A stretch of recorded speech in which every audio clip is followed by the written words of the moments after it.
Hello, everybody, and welcome to the Political Vigilante. My name is Graham Elwood. Thank you for watching on YouTube and listening on the iTunes and the Patreon supporters. So I want to talk about Trump saying that he's going to start ramping up the war in Afghanistan. There was an article submitted by Patreon backer AlexTalk, and it's very poignant because AlexTalk is a veteran of the war in Afghanistan. I'm assuming it's Operation Enduring Freedom, OEF.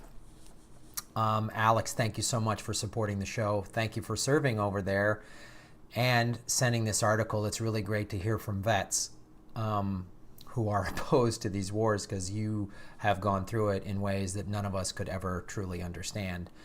I've been to Afghanistan as a comedian in August of 2004, April of 2006, and then again in 2007.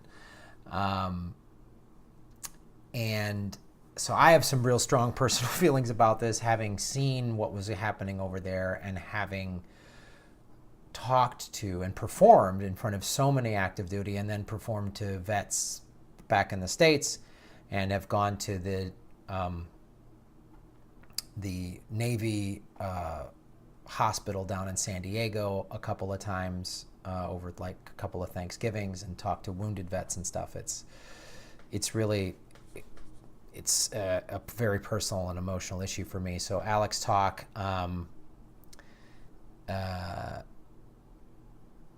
I'll read his letter to me. And hey, Graham, it's really upsetting that we're ramping up the Afghan war. It's the most depressing thing to me as a vet of that war. Here's an interesting article on the cost we are suffering while we can't afford things like single payer. Oh man, it's what I've been talking about for so long on this show, and this is just another example of the military-industrial complex, the deep state, whatever you want to call it. Because numerous you can go find the quotes online of Trump saying during his campaigns, what are we doing? I'm done with all these wars. And I was like, wow, that's how he kind of shook up the Republican Party. Remember now, he blew up the Republican Party during the primary. Blew it up. I mean, he's crazy, he's a racist, he's dangerous. I don't like Donald Trump at all, but you have to give him credit. He just came into the Republican Party and but of course he gets into real power, and then the deep state comes calling and taps him on the shoulder and says, yeah, all this no war talk ain't gonna work. So what this article that AlexTalk submitted, and it's in the links below, and it's very in-depth. I recommend you going through it, because it literally goes in year by year. This is how much we spent starting in 2001, right after 9/11, and how many troops each year. It's very in-depth, and it deserves a read, because it's very valuable information when you're talking to anybody who's like, well, we got to keep fighting the war on terror. So let's talk about this. It started in 2001 after 9/11. We have spent $1.07 trillion in the last 16 years. Gee, I wonder if that money could have gone for anything, schools or anything like that.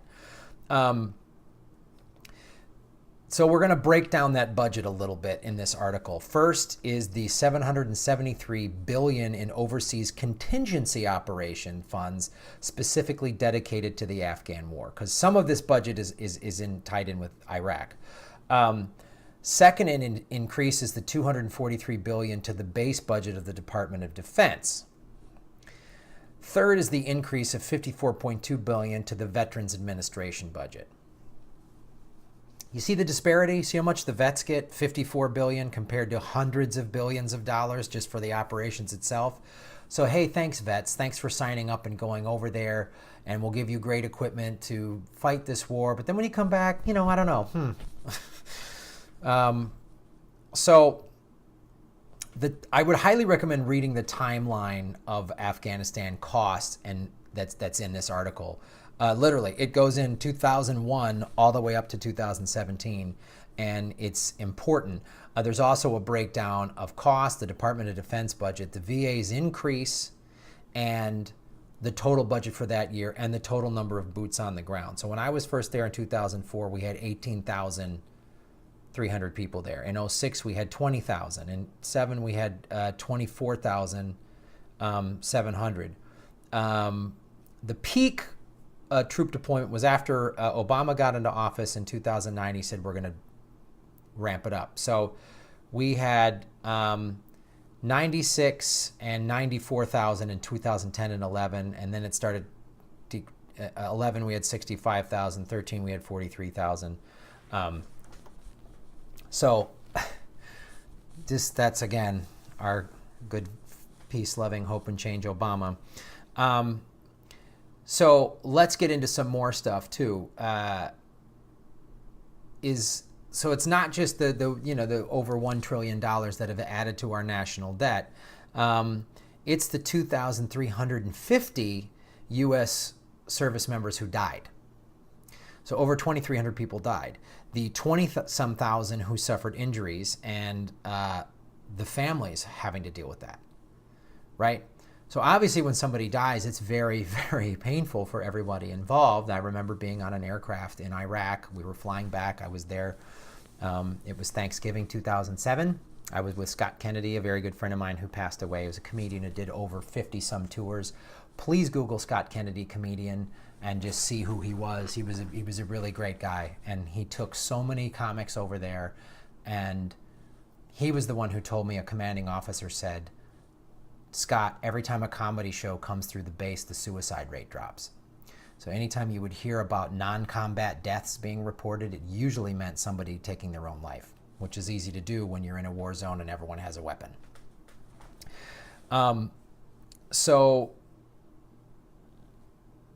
90% of those wounded survived, which is a testament to the improvements in battlefield medicine, the body armor. In Vietnam, it was 86.5%, and someone would get wounded and literally put on a thing and medevaced out, and they would be... Scott Kennedy told me a story once. He was on a C-17 flying from Bagram back to Germany. They'd go to Landstuhl was the main, and they were the doctors were operating. He was just sitting there while the doctors were operating on somebody wounded in battle. So here's the other, these are the real sobering statistics, at least for me. More than 320,000 of soldiers from Afghanistan and Iraq have traumatic brain injury that causes disorientation and confusion. Of those, 8,237 suffered severe or invasive brain surgery. In addition, over 1,600 soldiers lost all or part of a limb. More than 138,000 have post-traumatic stress disorder. They experience flashbacks, hypervigilance, and difficulty sleeping. So there was a VA study in 2016 that said, on average, 20 vets commit suicide each day. I've heard that number go up as high as 22 vets a day. So somewhere over 20 vets a day. Today, 20 vets are going to commit suicide. The Iraq and Afghanistan Veterans of America, which is a great organization, IAVA.org, found that 47% of its members knew of someone who had attempted suicide after returning from active duty. Almost half. And that group, the IAVA, considers vet suicide their number one issue. The cost of veterans' medical and disability payments over the next 40 years will be more than $1 trillion, on top of the trillion we've already spent. And weird, you'd think after $1 trillion in 16 years, terrorism would be done. We've got it all figured out. We've ended it. We've killed all the terrorists. It's done. Oh, we rebuilt Afghanistan. There's schools and bridges and roads and soccer stadiums, and everyone's getting along great. Oh, no, we just come in and blow it up because they have poppy and minerals that we need for, cell phone batteries. The cost, and this is according to Linda Blimes, a senior lecturer in public finance at Harvard's Kennedy School of Government. She says this: the cost of caring for war veterans typically peaks 30 to 40 years or more after a conflict. Here's the cost to the economy. The Afghan wars cost more than $738 billion inflation-adjusted dollars spent on the Vietnam War. I don't know how they figured that out, but it's $730-some billion more than we spent on Vietnam. it's only second to the $4 trillion in inflation adjustment dollars we spent on World War II. So they adjusted the inflation, and basically we spent, according to this equation, we spent about $4 trillion on World War II. And this, as a result, those who served and their families bore the brunt. It will cost them at least $300 billion over the next several decades to pay for their injured family members. Future generations are going to have to pay for this. The United States has incurred an extra $453 billion in interest on the debt to pay for the wars in the Middle East. $453 billion in interest for these. What? Just take that number. Just take the $450 billion and put that could, there's single payer. You know what I mean? There's high-speed rail. Like, pick something. There's, that's preposterous to me. And this article goes into even more. It's a very lengthy article, and it's worth getting more information because this is the kind of thing that I've talked about on this show. First of all, arm yourself with the truth and the facts. So when you're talking to somebody that's like, oh well, we need these wars and we got to stop terrorism. So this, ask them. I would just ask them, how is this helping? And this article was submitted by an Afghan vet, right? AlexTalk, if he's being honest, and I take him at his word, is someone who served in Afghanistan. He's not some tree-hugging hippie, right? So just ask, after 16 years and $1 trillion, shouldn't it be done? What if we just went there for a couple years after 9/11 and then literally have been rebuilding the country? Just rebuilt the country, totally actually redid it, like the Marshall Plan after World War II. And now, 16 years later, Afghanistan was starting to come out of the third world and was starting to have, good schools, and women were getting more rights. And then I would say, yeah, that $1 trillion is worth it. And terrorism was lower because we gave people, these are the things I experienced over there. First, we tried to take away the poppy so they had no money. Because we got to have the war on drugs, another bullshit war, right? So I'm a poor poppy farmer in Afghanistan, and you take away my crop, there's not much else I can grow. And then Al-Qaeda comes along, or the Taliban or whatever, and says, hey man, dial this cell phone number at this time. We'll call you and tell you, and then you'd press this thing. And then that's how they would do IEDs, improvised explosive devices. They'd pay this guy $100 to just put this thing together. And then they'd give another guy $100 to just put the bomb underneath that rock. And then they'd pay a third guy $100, and $100 is a crazy amount of money over there. It's like they're living on $400 a month. So $100 is like, wow, that's what we're doing. I remember when I was there in 2006, I talked to a colonel who was like, man, we were starting to get things going on here, and then all the resources were diverted to Iraq because we invaded Iraq in 2003. We invaded Afghanistan in 2001. And he was like, we were starting to rebuild. I talked to people who were like, yeah, man, we're providing security for girls' schools. I was talking to one of the village elders, and we were walking around. He goes, this is so much nicer now. We didn't have this when the Taliban was here. We helped give them elections. We were actually doing the thing that we claim that we want to do, and then we diverted it to Iraq, and then we're just in this endless thing, and we won't ever do it right because we want it to be endless. The military-industrial complex wants us to spend $1 trillion and have all these secret budgets, and it's hidden in this budget, in the Department of Defense, and it's not connected to the operating budget. It's just preposterous. And just keep asking people. And when they say, yeah, but we got to fight terrorism. Really? Well, we keep creating more terrorists. Every time we bomb and kill civilians, we create more terrorists. So we're not stopping terrorism. Terrorism, we're only creating more terrorists, and we're gutting America as a result of this. Every time you see one of those numbers, what could we have done with $1 trillion? We could have single payer health care. We could have, and everyone's like, yeah, but 9/11, man, they attacked us first. Okay. But again, what got us to 9/11? I'm not excusing the 9/11 bombers, but what got us to 9/11? It was decades of failed policy in the Middle East because of oil. It was decades of backing the Mujahideen against the Soviet Union in the war in Afghanistan in the 80s, and then we bailed. Watch the movie Charlie Wilson's War. We bailed, and we didn't help with there was a high rate of illiteracy, and they were heavily armed at weapons that we got them, and then we bailed. And then it got worse and worse and worse, and we didn't do anything. We backed the Shah of Iran. We backed Saddam Hussein in the war against Iraq and Iran in the 80s. I mean, it's just preposterous what we've done. And it just keeps getting worse, and we keep spending more money. And now we've got hundreds of thousands of vets suffering from PTSD, and 20 of them are dying a day, and we're going to send more over there? I'm fucking done, man. I'm done. I don't think I can go over there and perform if I'm asked to. I don't know. I want to help the soldier. I don't want to punish the enlisted person.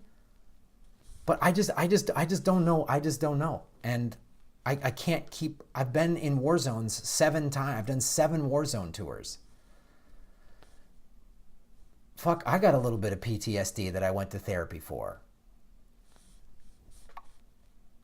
I remember being on my surfboard after my second trip there, after I was on a helicopter that came under fire in April 27, 2006.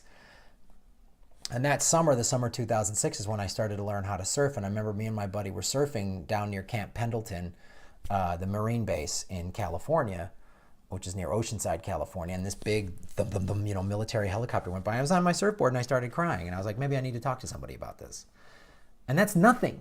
That's just me telling jokes and being on a helicopter that shot at something. That's not me watching somebody in combat. I don't, And there's a traumatic brain injury because the fucking Humvee flipped during the IED or whatever. So, AlexTalk, I so much appreciate you sending this article and speaking as a vet that you're depressed with this. And I think more vets, more men and women that served in Afghanistan need to come forward and say, enough, enough, enough. It's not doing anything. It's one of the reasons why I get behind Tulsi Gabbard. I know there's some people like her, some people don't, whatever, but the fact that she was an Iraq vet and she's saying, why are we doing regime change wars? They don't work, And so thank you so much for watching this video and listening on the iTunes and supporting the show. And, support a vet. Go to IAVA and support a vet, man. Go to Wounded Warriors. I know they had some corruption about a year or so ago, but my guess is they've really cleaned that up since it became so public. And if you're worried about a charitable organization, go to Charity Navigator. I think it's charitynavigator.org, and they're like they just go through a non-for-profit's financials and tell you this is how much every cent's on the dollar that's going to this and this. If you're like, I don't know if I should, do a little research. And if you know someone, if you are a vet or know a vet that's struggling, tell them to get to the VA and get some help, or get some help somewhere, because 20 vets a day committing suicide is awful. And if we just keep sending people over and boots on the ground and blah, blah, blah, blah, ramping up more wars, it's going to be like that for decades. So, thank you so much for watching.